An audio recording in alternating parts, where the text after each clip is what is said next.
katika kesi inayohusiana na uchapishaji wa taarifa za uongo katika mitandao. Sasa mahakama hii ndio ambayo ina mamlaka ya kusikiliza kesi hii. Sasa katika kesi hii leo baada ya kesi kuanza, tukitegemea kwamba tunaanza kupokea ushahidi kutoka upande wa mashtaka.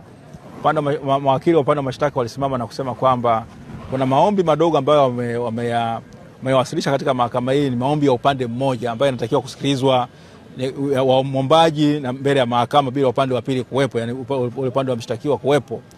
Maombi hayo naomba kwamba majina ya mashahidi na nyaraka ambazo nataka kuzitumia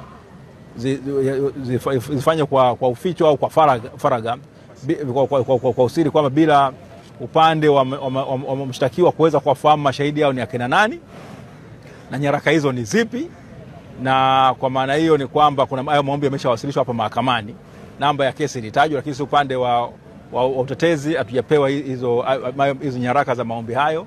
Kwa hiyo tulichosimama ilikuwa ni kwamba hii inakiuka msingi mzima wa haki ya mtu kusikilizwa, ndio anayeshtakiwa na haki ya kuweza kumjua yule ambaye anamshtaki na kuweza kuwajua wale mashahidi na kuweza kuwahoji ili mwisho wa siku haki itendeke.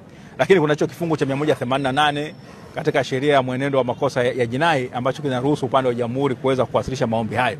Sasa tulikuwa tunawasilisha kwamba kutokana kwamba haki za mteja wetu kuwa hatarini, ni vyema hicho kifungu ikapelekwa mahakama hii ikakipeleka ikaona kwamba kuna hoja ya ukatiba au kuna swala la katiba ambalo linatakiwa lipate tafsiri ya mahakama kuu ambayo ni mahakama ya katiba hapa nchini.